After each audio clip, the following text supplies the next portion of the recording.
નમસ્કાર દર્શક મિત્રો, દેશ અને દુનિયાના તાજા સમાચાર તેમજ ઉપયોગી માહિતીના ફરી એક નવા વિડીયોમાં આપ સર્વે દર્શક મિત્રોનું ગુજ્જુ પોકેટ યુટ્યુબ ચેનલ પર હાર્દિક સ્વાગત છે। આજના સૌથી પહેલા મહત્વના સમાચારમાં લોકસભા ચૂંટણીની તૈયારીઓ શરૂ કરાઈ। આ વિશે વિગતથી વાત કરીએ તો અમદાવાદ ખાતે ચોથી રિજનલ કોન્ફરન્સ મળી હતી, જેમાં મહારાષ્ટ્ર, રાજસ્થાન, ગુજરાત, તેલંગાણા, ગોવા, દીવ, દમણ અને દાદરા નગર હવેલીના મુખ્ય ચૂંટણી અધિકારીઓ અને સ્ટેટ નોડલ પોલીસ ઓફિસર્સ ઉપસ્થિત રહ્યા હતા। વર્ષ 2024ની ચૂંટણીને અનુલક્ષીને કરવામાં આવેલી તૈયારીઓની વિગતો અંગે પ્રેઝન્ટેશન રજૂ કરવામાં આવ્યા હતા। કાયદો અને વ્યવસ્થાની સ્થિતિ, મતદાર નોંધણી, મતદાન મથકો, પ્રાથમિક સુવિધાઓ, મેનપાવરની જરૂરિયાત વિશે ચર્ચા કરવામાં આવી હતી। ત્યારબાદ જો તો સુરત એરપોર્ટને મળ્યો આ મોટો દરજ્જો। સુરત એરપોર્ટને ઇન્ટરનેશનલ એરપોર્ટનો દરજ્જો મળ્યો છે। વડાપ્રધાન મોદીની અધ્યક્ષતામાં મળેલી કેબિનેટની બેઠકમાં આ નિર્ણય લેવાયો છે। આ નિર્ણયને પગલે સુરતના આર્થિક ગતિવિધિઓમાં વધારો થશે। આગામી 17મી ડિસેમ્બર 2023ના રોજ વડાપ્રધાન મોદીના હસ્તે એરપોર્ટના નવા ટર્મિનલનું લોકાર્પણ કરવામાં આવશે। સુરત એરપોર્ટથી દુબઈની ફ્લાઇટ શરૂ કરવામાં આવશે। અહીંયા ઉલ્લેખનીય છે કે સુરતથી દુબઈની ફ્લાઇટ શરૂ થતાં યાત્રીઓની મુસાફરી વધુ સરળ બનશે। ત્યારબાદ જો તો ગુજકેટની પરીક્ષાની તારીખમાં ફેરફાર કરાયો। આ વિશે વિગતથી વાત કરીએ તો ગુજકેટની પરીક્ષાની તારીખમાં ફેરફાર કરવામાં આવ્યો છે। પ્રાપ્ત થતી માહિતી અનુસાર સીબીએસઈ બોર્ડની પરીક્ષાને કારણે ગુજકેટની પરીક્ષાની તારીખમાં ફેરફાર કરાયો છે। હવે 31 માર્ચ 2024ના રોજ ગુજકેટની પરીક્ષા લેવામાં આવશે। અહીંયા ઉલ્લેખનીય છે કે પહેલા આ પરીક્ષા 2 એપ્રિલના રોજ યોજાવાની હતી। ત્યારબાદ જો તો સંગ્રહાલયની માહિતી મેળવો માત્ર એક ક્લિક વડે। આ વિશે વધુ વિગતથી વાત કરીએ તો ગુજરાતના તમામ સંગ્રહાલયોને માણવા અને જાણવા સરળ બન્યા છે।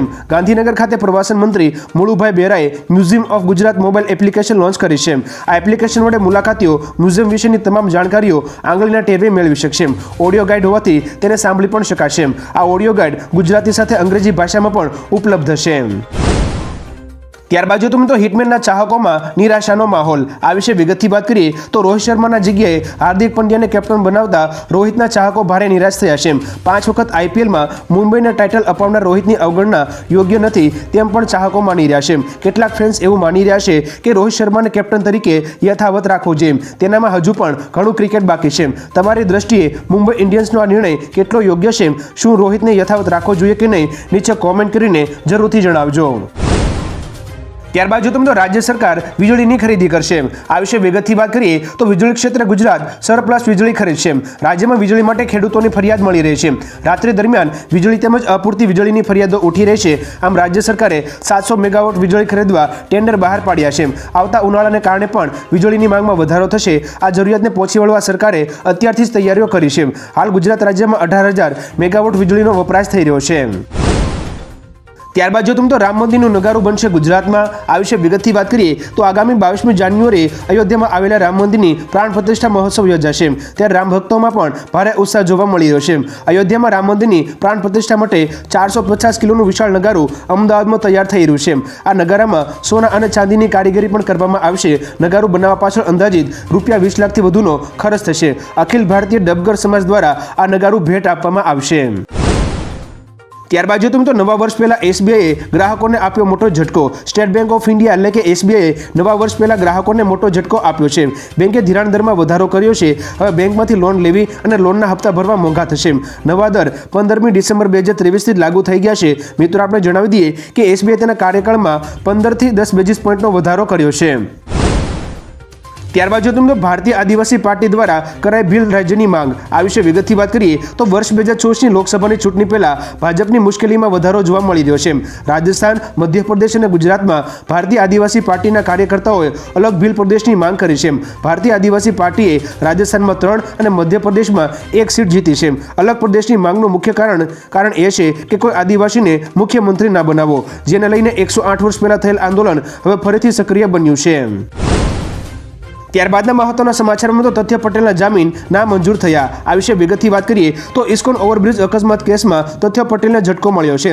ગુજરાત હાઈકોર્ટે તથ્ય પટેલની નિયમિત જામીન અરજી ફગાવી દીધી છે। તથ્યની ઉંમરને ધ્યાનમાં રાખીને હાઈકોર્ટમાં અરજી કરવામાં આવી હતી। સરકારી વકીલે તથ્ય વારંવાર અકસ્માત સર્જતો હોવાથી જામીન ન આપી શકાય તેવી દલીલ પણ કરી હતી। આમ ગુજરાત હાઈકોર્ટે તથ્ય પટેલના જામીન ના મંજૂર કર્યા છે। ત્યારબાદના મહત્વના સમાચાર મિત્રો, પોલીસ સામે પણ ફરિયાદ કરી શકાશે. આ વિશે વિગતથી વાત કરીએ તો હવે જો તમારે પોલીસ વિરુદ્ધ ફરિયાદ કરવી હોય તો તમે કરી શકશો. તેના માટે ટૂંક સમયમાં જ હેલ્પલાઇન નંબર જાહેર કરવામાં આવશે. એડવોકેટ જનરલે ગુજરાત હાઈકોર્ટમાં આ માહિતી આપી છે. હાલમાં 100 અને 112 નંબર પર પણ સેવા ચાલુ રહેશે. હેલ્પલાઇન પર જે ફરિયાદ કરાશે તેના પર 24 કલાકમાં જ કડક કાર્યવાહી પણ કરવામાં આવશે, તેમ એડવોકેટ જનરલે જણાવ્યું છે. આ મામલે વધુ વિગતો હાઈકોર્ટના રેકોર્ડ પર મુકાશે. ત્યારબાદ જો તમે ડુંગળીના ભાવને લઈને કૃષિ મંત્રી સાથે બેઠક. આ વિશે વિગતથી વાત કરીએ તો ડુંગળીની નિકાસ બંધ થતા ભાવમાં કડાકો બોલ્યો છે. ડુંગળી પકાવતા ખેડૂતોમાં રોષ જોવા મળી રહ્યો છે.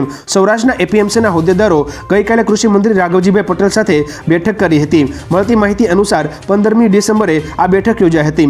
ડુંગળીની નિકાસ ફરી શરૂ કરવામાં આવે તેમજ ખેડૂતોને પોષણક્ષમ ભાવ મળે તે માટે બેઠકમાં ચર્ચા કરાઈ હતી. જોકે હાલ જોઈએ તો અનેક માર્કેટ યાર્ડમાં ડુંગળીની હરાજી બંધ કરવામાં આવી છે. ખેડૂતો કફોડી હાલતમાં મુકાયા છે.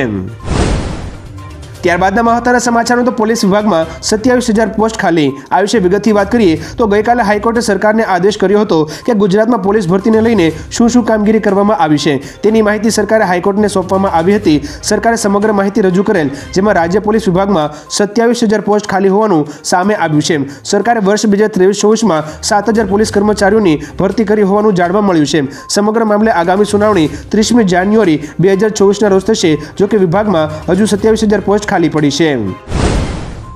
ત્યારબાદના મહત્વના સમાચારો તો સુપ્રીમ કોર્ટે આપ્યો મોટો ચુકાદો. આ વિશે વિગતથી વાત કરીએ તો સુપ્રીમ કોર્ટે શ્રી કૃષ્ણ જન્મભૂમિ અને શાહી ઈદગાહ સંકુલના સર્વે પર રોક લગાવવાનો ઇનકાર કરી દીધો છે. ગુરુવારે અલ્હાબાદ હાઈકોર્ટે પરિસરનો સર્વે કરવાનો આદેશ આપ્યો હતો.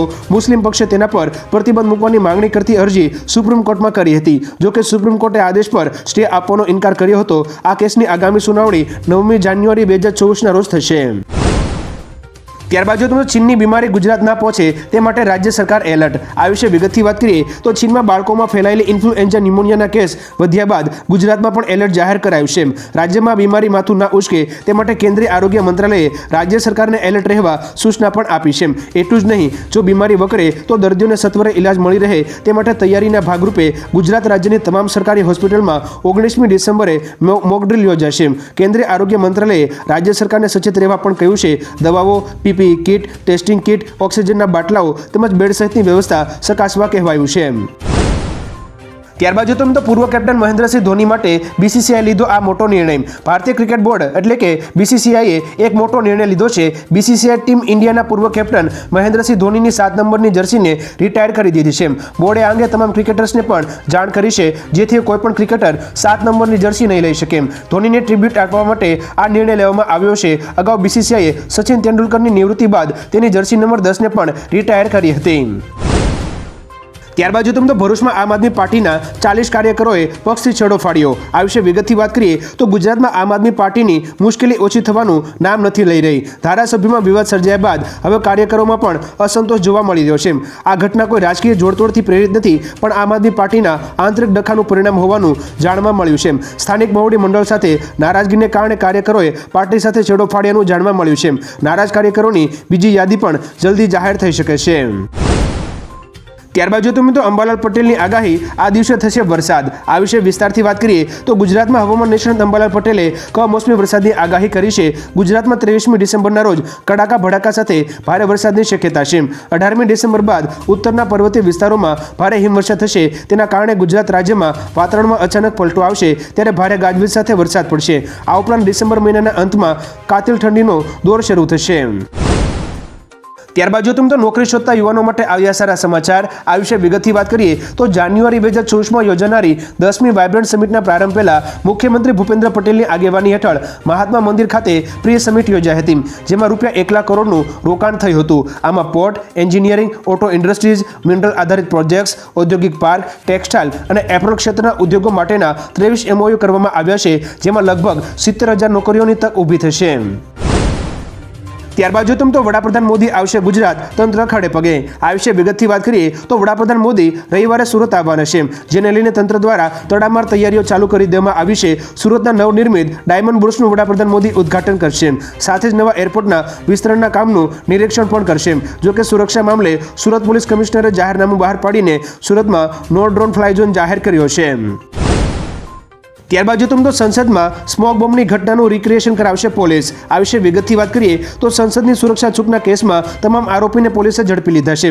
ઘૂસણખોરીના માસ્ટરમાઇન્ડ લલિત મોહન ઝાએ ગુરુવારે દિલ્હી પોલીસ સમક્ષ સરેન્ડર કર્યું હતું। હાલ તે દિલ્હી પોલીસ સ્પેશિયલ સેલની કસ્ટડીમાં છે। પોલીસ તમામ આરોપીને શનિવાર અથવા રવિવારે સંસદમાં લઈ જશે અને સીન રિક્રિએટ કરશે। આના દ્વારા પોલીસ એ તપાસ કરશે કે આરોપી સંસદની અંદર કેવી રીતે પહોંચ્યો અને તેણે કેવી રીતે પ્લાનને અંજામ આપ્યો। ત્યારબાદના મહત્વના સમાચારમાં તો લાઉડસ્પીકરને લઈ કરો અહીં ફરિયાદ। આ વિશે વિગતથી વાત કરીએ તો આઈપીએસ ઓફિસર હસમુખ પટેલે એક્સ પર પોસ્ટ કરતા લખ્યું હતું કે લાઉડસ્પીકરને લઈ ફરિયાદ હોય તો તમે 100 નંબર પર રજૂઆત કરી શકો છો। જો કે આગામી સમયમાં શાળા અને કોલેજોની પરીક્ષાઓ નજીક હોય રાત્રે મોડે સમય સુધી લાઉડસ્પીકર વગાડવા ગુનો છે। લાઉડસ્પીકર રાત્રે 10 થી સવારે 6 વાગ્યા સુધી વગાડી શકાય નહીં। સવારે 6 થી રાત્રે 10 વાગ્યા સુધી પણ લાઉડસ્પીકર અવાજની મર્યાદામાં જ વગાડી શકાય। નિયમ ભંગ થતો હોય તો તમે રજૂઆત કરી શકો છો। ત્યારબાદ જો તમે તો યોગ્ય સમયે દેશમાં સીએએ લાગુ થશે। અમિત શાહના મોટા નિવેદન વિશે વાત કરીએ તો કેન્દ્રીય ગૃહમંત્રી અમિત શાહ ફરી નાગરિકતા સંશોધન કાયદો એટલે કે સિટીઝનશીપ અમેન્ડમેન્ટ એક્ટ લાગુ કરવાની વાત કરી છે। તેમણે એક ઇન્ટરવ્યુમાં કહ્યું કે નાગરિકતા સંશોધન કાયદો યોગ્ય સમયે લાગુ કરવામાં આવશે। આ કાયદાને કારણે કોઈ પણ વ્યક્તિ તેમની નાગરિકતા ગુમાવશે નહીં। આ કાયદો નાગરિકતા લેવાની નહીં પરંતુ આપવાનો કાયદો છે। વડાપ્રધાન મોદીના નેતૃત્વમાં અમે યુનિફોર્મ સિવિલ કોડ કાયદો લાવીશું। સંસદની સુરક્ષા મુદ્દે અમિત શાહે કહ્યું કે વિપક્ષે આના પર રાજનીતિ ના કરવી જોઈએ। ત્યારબાદના મહત્વના સમાચારમાં તો સાચવજો આ રાજ્યમાં ફરી વકર્યો કોરોના। આ વિશે વિગતથી વાત કરીએ તો કોરોનાએ ફરી એકવાર દેશવાસીઓની ચિંતામાં વધારો કર્યો છે। યુએસ બાદ ભારતમાં પણ કોરોનાની એન્ટ્રી થઈ ગઈ છે। કોરોનાનું નવું સબ વેરિયન્ટ JN1એ ભારતમાં પગ પેસરો કર્યો છે। કેરળમાં સૌથી વધુ 768 કેસ નોંધાયા છે જેની સાથે ભારતમાં કુલ દર્દીઓની સંખ્યા 938 પર પહોંચી છે। આ મામલે નિષ્ણાતોએ કહ્યું છે કે શિયાળાની શરૂઆત થતાં કોરોનાના કેસમાં વધારો જોવા મળશે। ત્યારબાદના મહત્વના સમાચારમાં તો શ્રી રામ મંદિર પાસે મોટી હોસ્પિટલ હશે। આ વિશે વિગતથી વાત કરીએ તો શ્રી રામ જન્મભૂમિ મંદિરના નિર્માણ બાદ અહીં આવનારા લાખો ભક્તોના સ્વાસ્થ્યનું ખાસ ધ્યાન રાખવામાં આવશે। આ માટે મંદિર પાસે 500 બેડ ધરાવતી મોટી હોસ્પિટલ બનાવવાની તૈયારી ચાલી રહી છે। મળતી માહિતી અનુસાર મુખ્યમંત્રી યોગીએ શ્રી રામ મંદિરની નજીક સુપર સ્પેશિયાલિટી હોસ્પિટલ બનાવવાના નિર્દેશ આપ્યા છે। આ હોસ્પિટલમાં તમામ આધુનિક સુવિધાઓ હશે। ત્યારબાદ જો તમે તો ભારતના એક નિર્ણયથી 5 દેશો હચમચી ઉઠ્યા। આ વિશે વિગતથી વાત કરીએ તો ભારતમાં ડુંગળીની ઉપલબ્ધતા અને તેની કિંમતને કાબૂમાં રાખવા માટે ભારત સરકારે માર્ચ 2024 સુધી ડુંગળીની નિકાસ પર પ્રતિબંધ લગાવ્યો છે। ભારતના પગલાંની અસર પાડોશના દેશો ઉપર પણ પડી છે। એક રિપોર્ટ અનુસાર ભારત દ્વારા ડુંગળીના નિકાસ ઉપર પ્રતિબંધ લગાવ્યા બાદ ભારતના પાડોશી દેશો નેપાળ, ભૂતાન, શ્રીલંકા, બાંગ્લાદેશ અને માલદીવમાં ડુંગળીની કિંમત ખૂબ જ વધી ગઈ છે।